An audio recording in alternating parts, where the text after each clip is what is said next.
The Broken Gift. The year was 3127. The war between humans and the alien race called the Tereki had lasted for 7 years. No one remembered who started it. All people knew now was hate. Commander Jace Rowan had seen many battles. He had lost friends. He had killed Tereki soldiers. He was a hero on Earth. But in his heart, he felt tired. Not just of war, but of the lies that came with it.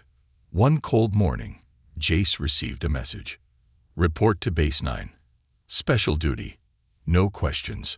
Base 9 was hidden underground, deep in the rocky deserts of Mars. Only top officials and Black Ops worked there. When Jace entered, he felt something was wrong. The air was heavy, the walls silent. A general met him. His face was hard, eyes cold. We captured a Tereki female, the general said. Young, weak, wounded. She was found near the border. We think she has important knowledge. Jace raised an eyebrow. Why call me? The general smirked. Because you have a soft touch. We don't want her dead. Yet, break her spirit. Gain her trust. Make her talk. If she doesn't cooperate, you know what to do. Jace didn't reply. He only nodded. Inside, he felt uneasy. He was led down a long hallway. At the end, there was a thick metal door. 2 guards opened it. Inside, the room was dark, cold. The smell of blood and oil filled the air. In the corner, chained to the wall, was the alien girl. She looked around 16 in human years. Her skin was pale blue with faint glowing lines running down her arms. Her white hair was messy and dirty. One eye was swollen shut. Her arms were bruised. Her clothes were torn. But her eyes, they were open, watching him, bright purple, glowing even in the dark. She didn't speak. She didn't cry. She just looked at him with silent fear. Jace stepped closer. The guards stayed outside. He knelt down, keeping his hands low. What's your name? He asked softly. No answer. He opened a small pack and took out a protein bar. He placed it near her. She didn't move. It's food, he said. You need to eat. Still nothing. He stood up and left. But before he walked out, he looked back. She hadn't touched the food, but her eyes followed him. That night, Jace couldn't sleep. Break her spirit, the general had said. But Jace had seen spirits break before. It didn't bring answers. It only brought more pain. The next day, he returned. The girl was still in the same position, but the food was gone. He sat on the floor this time, quiet, just watching her. He spoke gently. I'm not here to hurt you. I just want to understand. She looked at him, still silent, but her eyes were softer. He visited her every day. He brought clean water, soft bread, even a blanket. She never spoke, but her body relaxed over time. One day, Jace found her drawing on the floor with her finger. A simple shape, a sun with 3 smaller circles. He pointed. Home. She paused, then nodded. Mine too, he said, before the war. She looked confused. Jace picked up a small rock and drew earth. He pointed. Jace, then pointed to her. She hesitated. Then, very softly, she whispered. Sira. It was the first time she spoke. Jace smiled. Sira, nice to meet you. That moment, something changed. She wasn't just an enemy anymore. She was real. Alive. Scared. But someone was watching. Behind the walls, cameras recorded everything. And one man, Lieutenant Keenan, was not happy. He's getting too close, Keenan said to the general. He's not breaking her. He's bonding with her. The general frowned. If he fails, we use other methods. Back in the cell, Jace showed Sarah pictures on a tablet. He used simple words. She started to repeat them. Safe. Friend. Food. No pain. Each day, her voice grew a little stronger. But deep down, Jace knew his time was running out. That night, He gave her clean clothes and helped clean her wounds. She looked at him, eyes wide. She touched his hand softly, then whispered, "Thank you." Jace didn't speak. His throat felt tight. As he left the room, he didn't feel like a soldier anymore. He felt like a protector. But he also knew they would never forgive him for this. Not a monster. The sky above Mars was always red. But today, it felt even darker for Commander Jace Rowan. The guilt inside him was growing like a fire he couldn't put out. He sat alone in his quarters, watching the surveillance footage. Again, the video showed her. Syra, chained, silent, beaten, alone. Her purple eyes haunted him. She was supposed to be the enemy. A Tereki, a race the military said was dangerous, cold, heartless. But when Jace looked at her, he didn't see a monster. He saw a child, a victim, a mirror of everything war had broken. 2 weeks had passed since he first met her. 2 weeks of quiet visits, of soft words and simple signs. She still didn't speak much, but her eyes spoke for her. Fear had become curiosity. Silence had become attention. And once, just once, it had become a whispered thank you. That small word had changed everything. The next morning, Jace walked to the underground holding cell. He carried food and a small learning tablet. As the door opened, he saw her sitting up, awake, waiting. For the first time, she wasn't curled into the corner. He gave her a small smile. "Good morning, Syra." She blinked slowly, her head tilted, like she was still learning the rhythm of human words. He sat down, placed the tablet in front of her, and tapped it. "You want to learn more?" She nodded slowly. Jace opened a language app. He pointed to a picture of a tree. Tree. She looked at it, then softly repeated, "Tea tree." He smiled. "Good. Very good."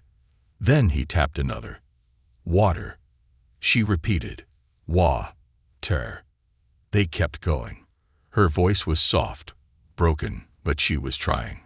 Jace saw something more than language happening. He saw hope, but not everyone was happy. From a nearby control room, Lieutenant Keenan stared at the screen, frowning. He's teaching her. He's not interrogating. He's not even questioning her. Another soldier leaned over. "Why do you care, sir? It's just a kid." Keenan narrowed his eyes. "Because this kid is an alien, and Rowan is forgetting who the enemy is." He clicked on a terminal. Time to remind Command who they're really dealing with. Meanwhile, in the cell, Syra looked at Jace with a question in her eyes. She pointed to the image of Earth he had drawn on the floor earlier in the week. "You, home." Jace nodded. "Yes, that's Earth, where I'm from." Then she hesitated and drew her own world beside it, a planet with rings, 3 moons. Jace pointed. "Yours." She nodded. "Solarine." Jace's breath caught.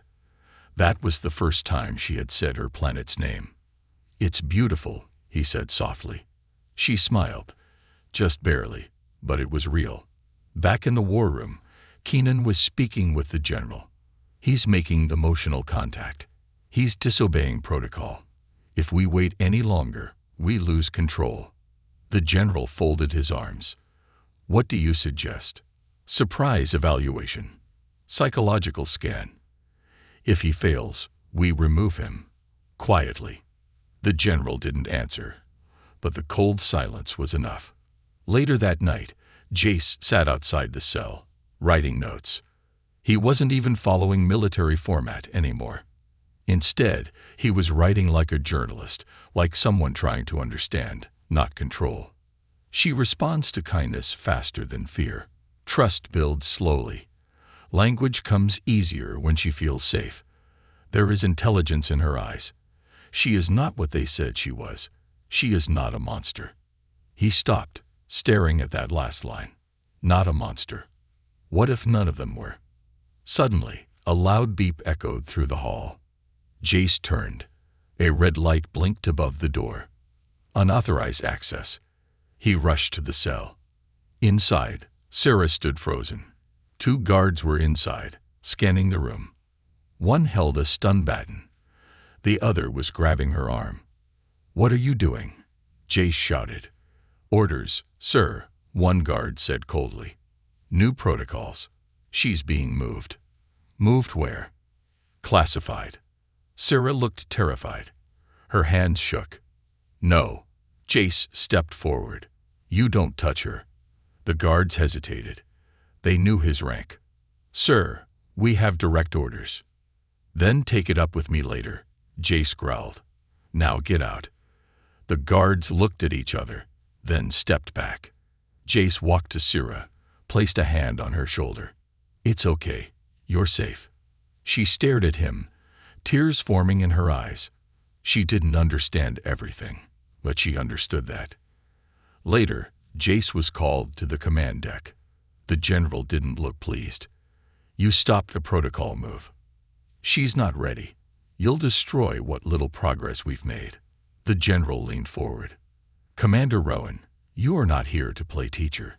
You are here to make her talk, or make her break." Jace's voice was calm, but firm. "She's not a weapon. She's a person." "That's not your decision," the general said coldly. "One more step out of line, and you're done."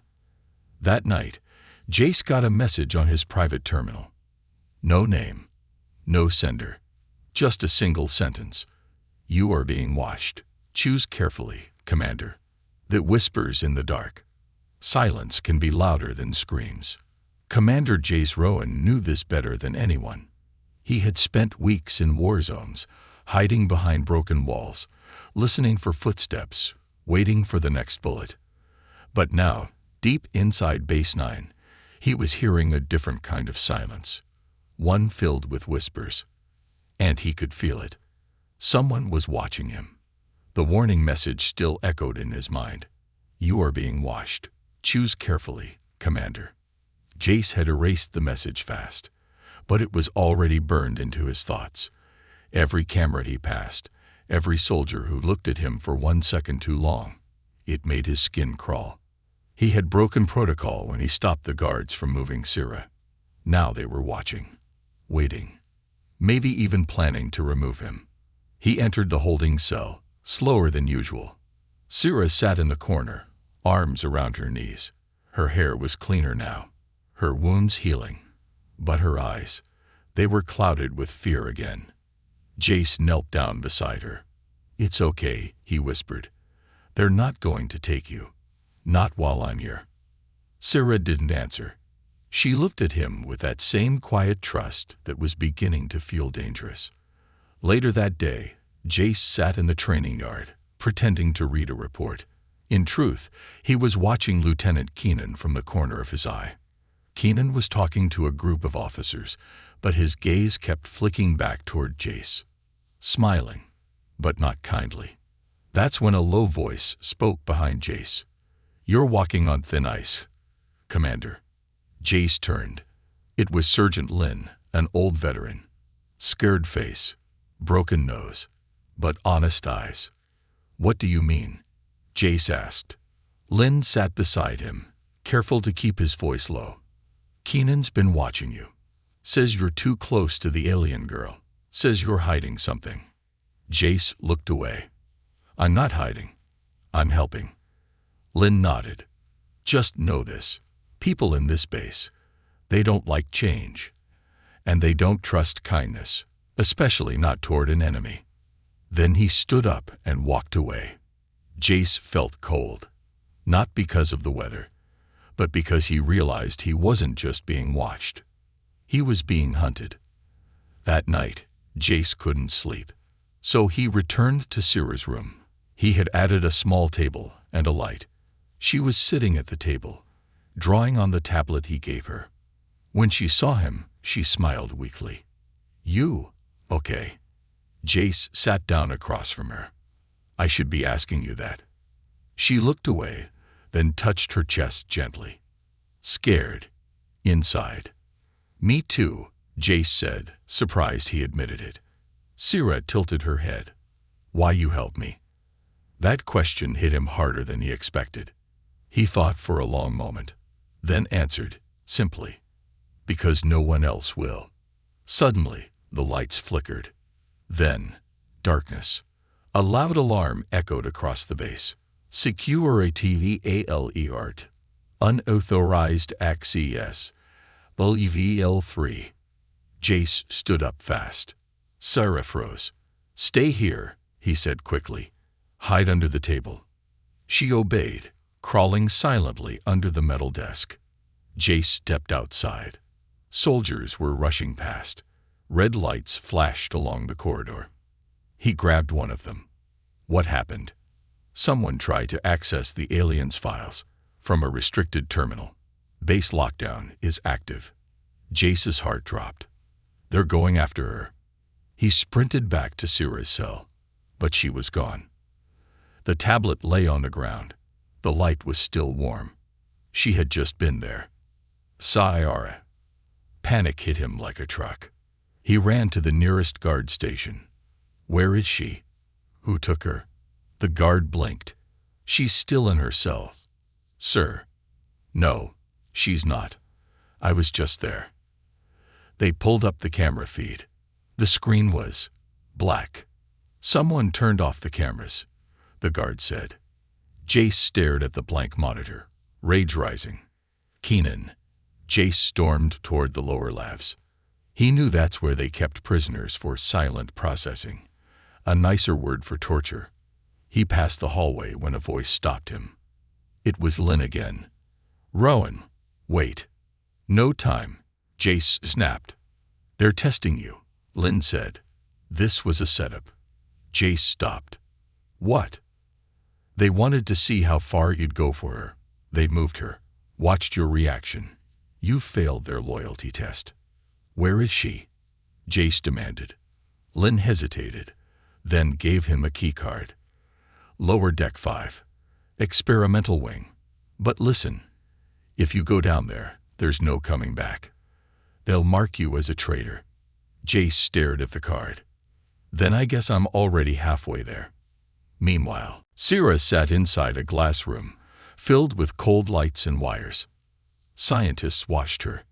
Keenan stood in the control room, arms folded. Let's see what secrets she's hiding now.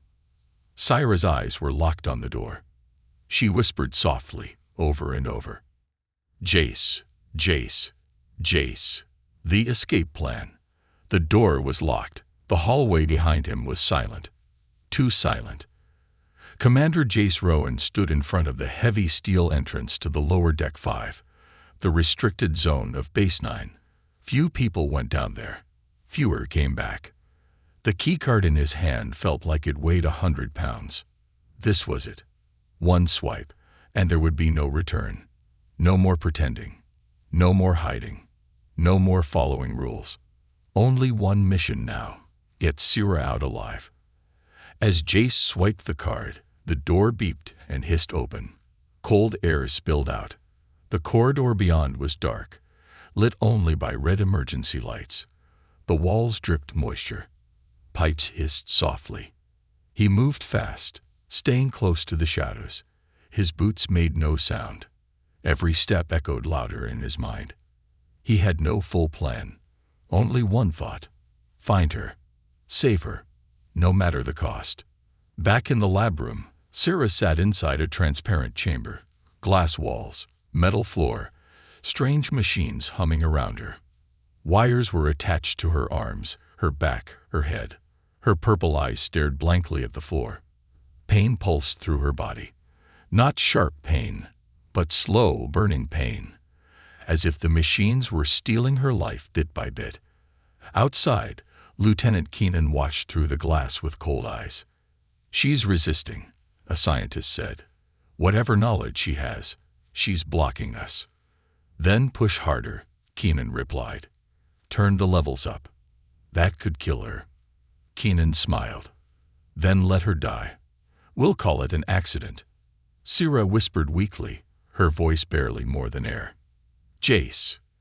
Jace reached a side room filled with power panels. He opened a drawer and pulled out his emergency pack. Inside, a stun pistol, a small EMP grenade, a flash drive with all of Sira's research logs, and a photo of his sister, Mira Rowan, who died in the second year of the HFY War. He looked at the photo for a long second. "You'd want me to do this too," he said under his breath. He pushed the photo into his vest, grabbed the EMP, and stepped out. The hallway split into two paths. He paused. Left led to the labs. Right led to the guard post. He heard voices. 2 guards were coming. Jace ducked into a maintenance vent, pulling the cover behind him. He moved fast and quiet, like a shadow in the dark. As he crawled forward, his thoughts spun. How did we become the monsters? Why do they fear her so much? What if I'm wrong? But then he remembered her eyes, her pain, her whispered thank you. He wasn't wrong. Not this time. In the lab, Sira was losing consciousness. Her mind swirled with colors and pain. Machines beeped faster. Her breathing slowed. Suddenly, boom, the lights flickered. Sparks flew. The power dropped. The machine shut down. Alarms screamed. What was that? A scientist shouted. Power failure. System breach. Lock down HFY thing. Keenan grabbed a weapon and stormed out of the room. From the ceiling vent, Jace dropped down behind the chamber. He smashed the emergency release. Glass cracked. The chamber door hissed open. He rushed to her.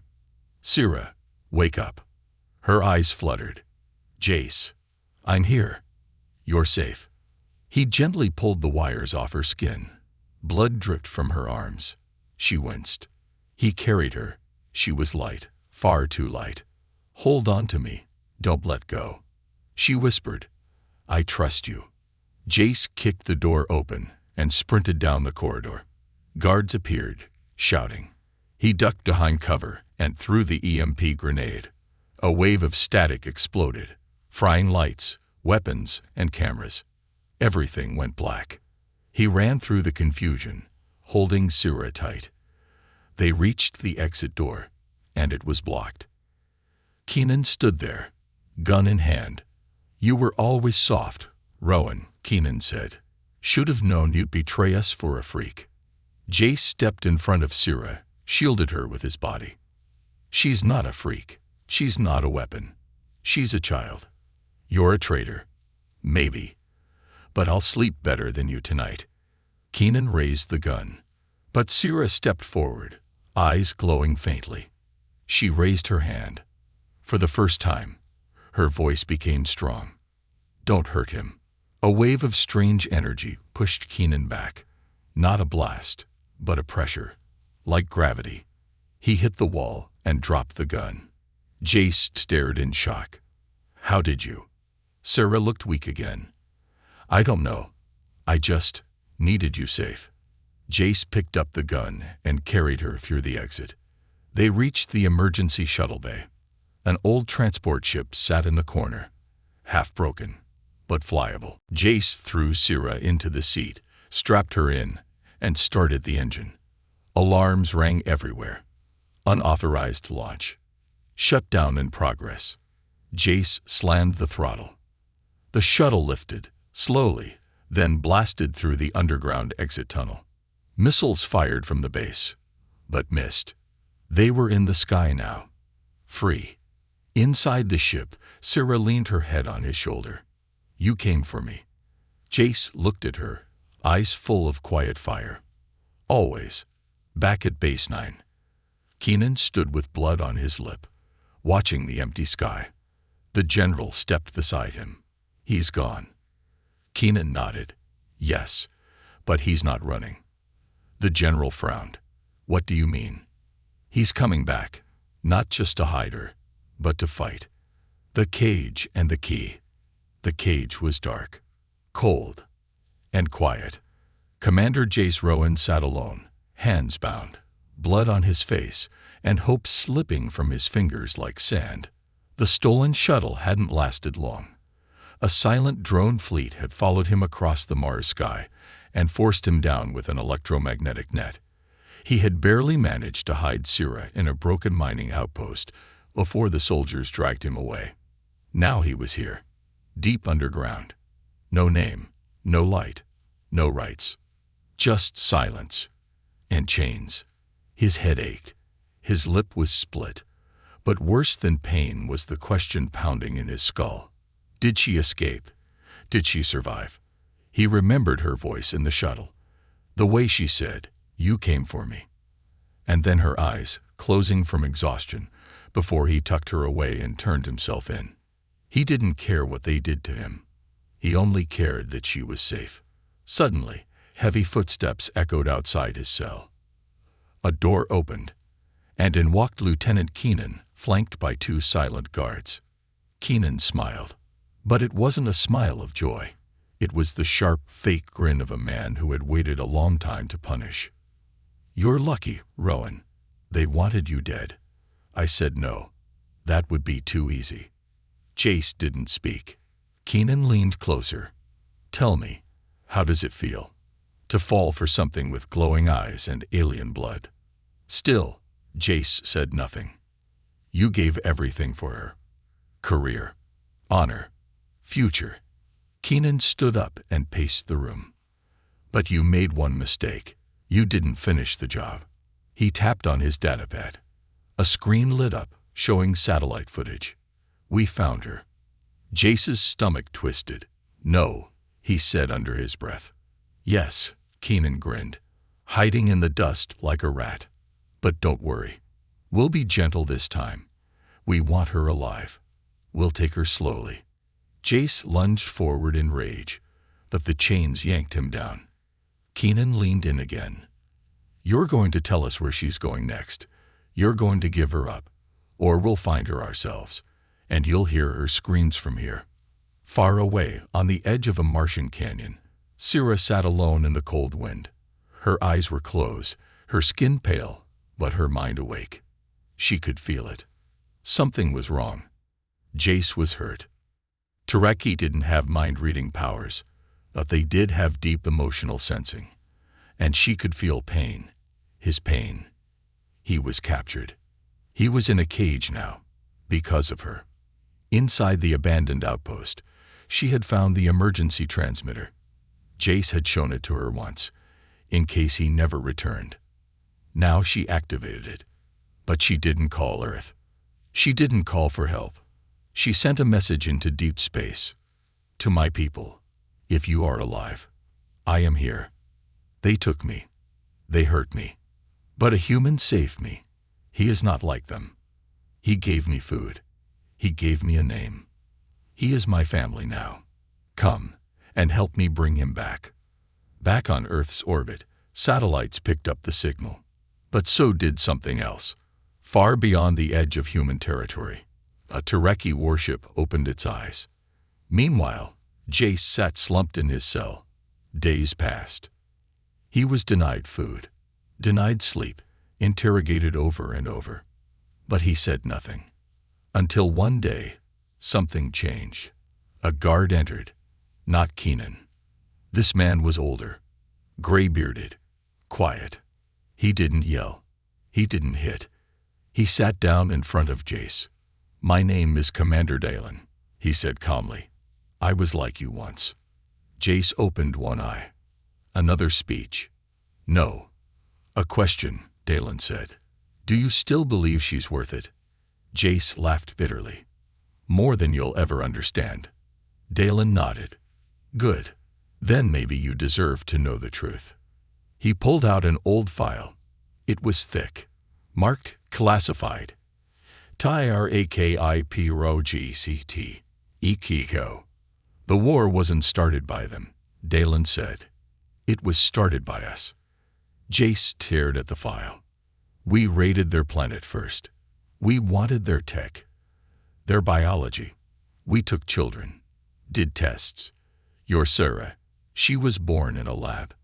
Half human." Jace's heart stopped. "That's not possible. Look at her blood.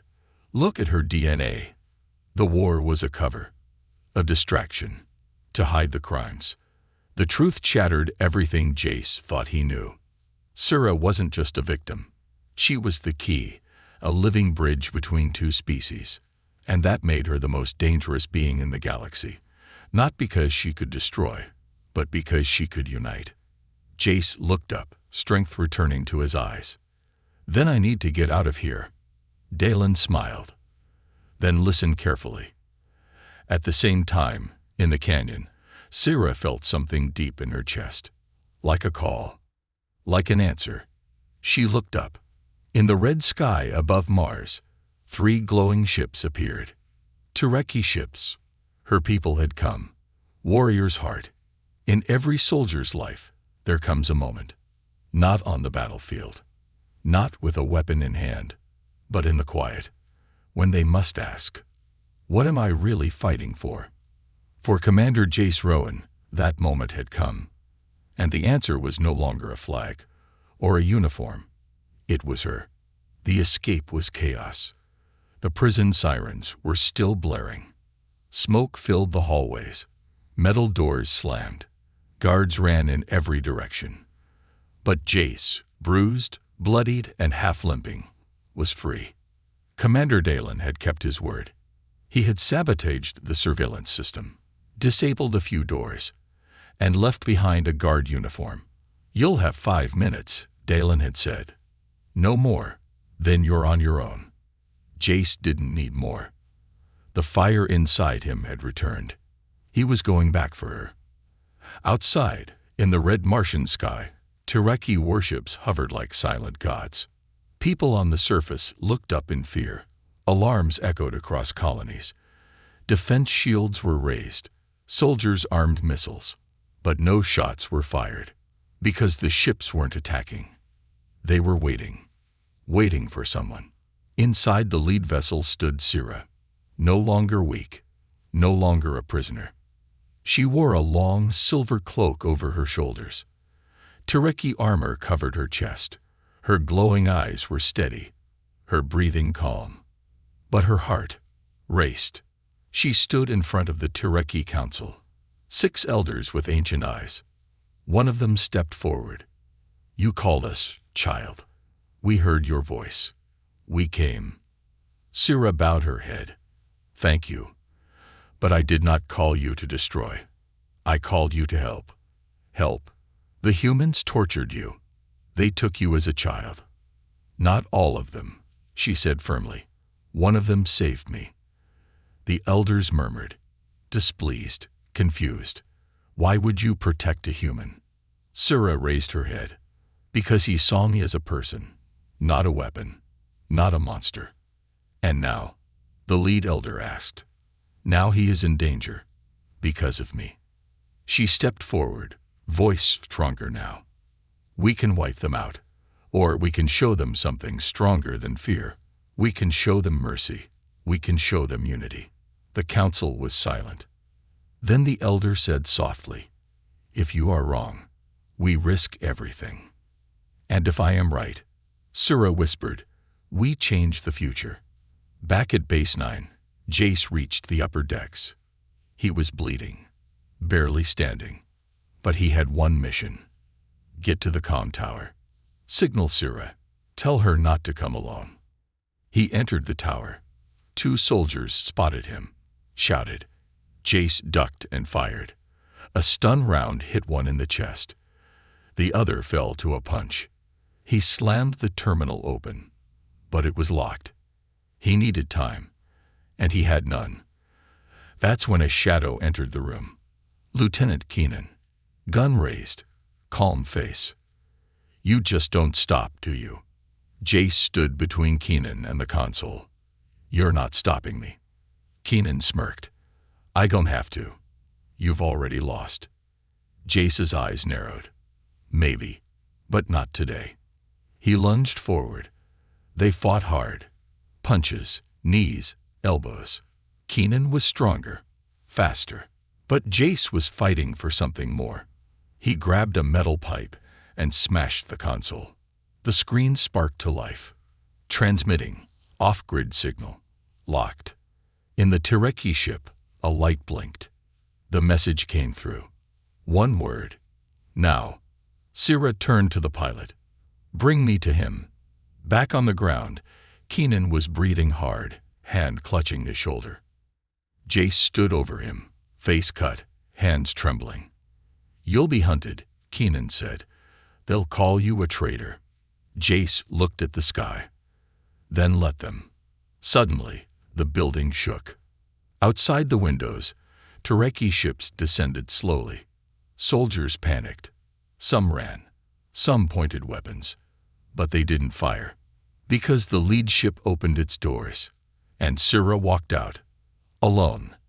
No armor, no weapons, just her glowing eyes and a calm fire in her voice. "I am not here to fight," she said loudly. "I am here to take back what was stolen. Your prisoner is one of the few who still remembers how to be human." She raised her hand, and beside her, Jace appeared. They stood side by side. The general arrived, armed, furious. "This is madness. You're siding with an alien." Jace looked him in the eye. "No, I'm siding with what's right. She's dangerous." "So are you," Jace snapped. There was silence. Then a sound filled the air.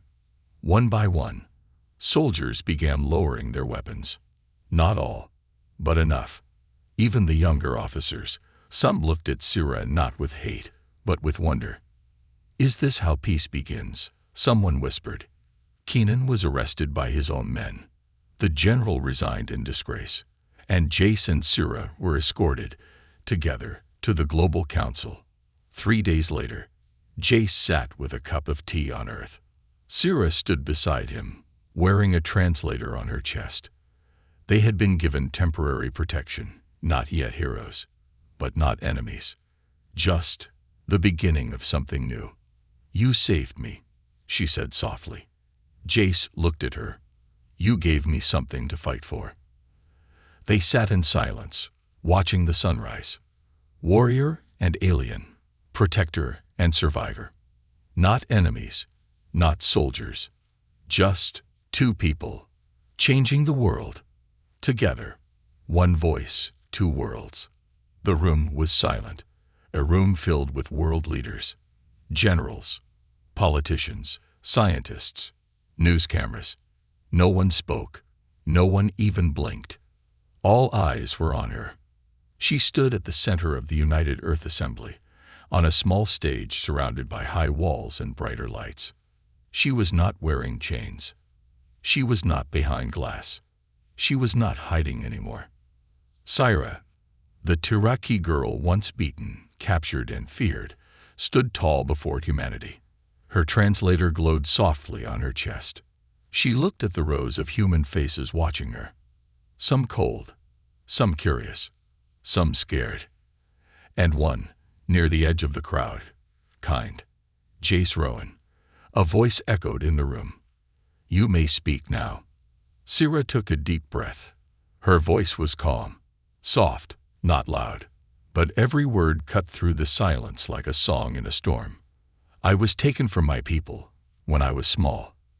I was locked away, hurt, treated like a test, a tool, a thing, not a person, and I believed the humans were monsters." She paused. Some heads nodded, others looked away. "But one of your people saw me, not as an enemy, not as an experiment, but as a girl, a soul, a life. He gave me food, and safety, and kindness." She looked at Jace. "He gave me my name. He gave me my voice." Some of the leaders frowned. One general stood. "You speak of one man.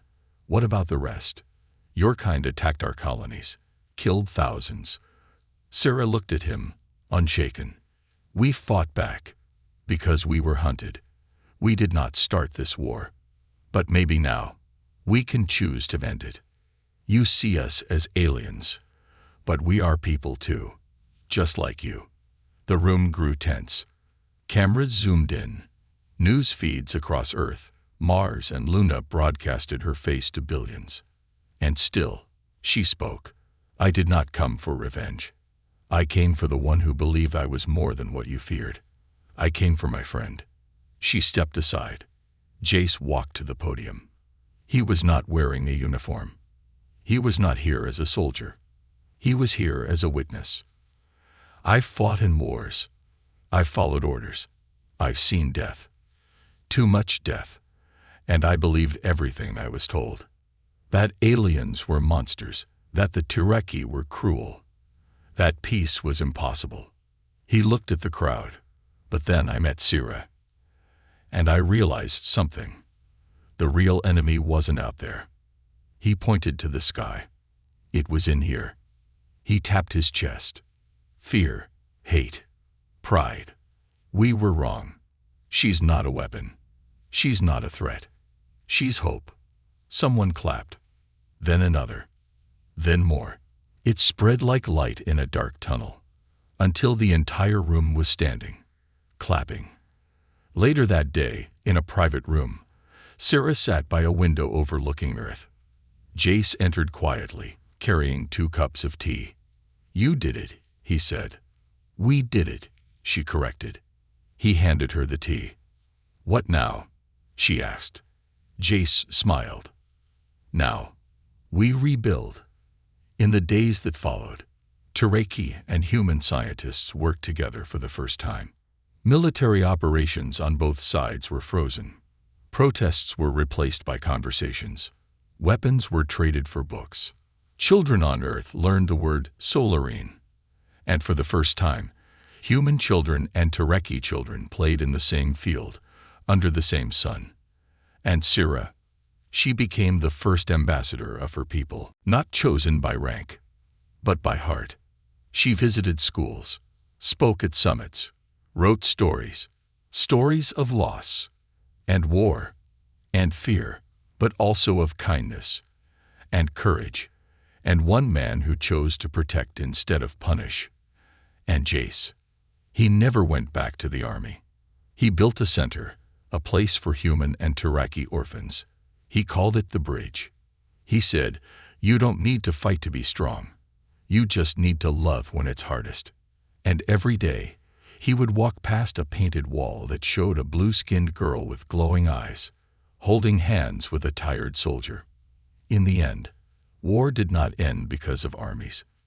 Peace did not come from power. It came from a moment.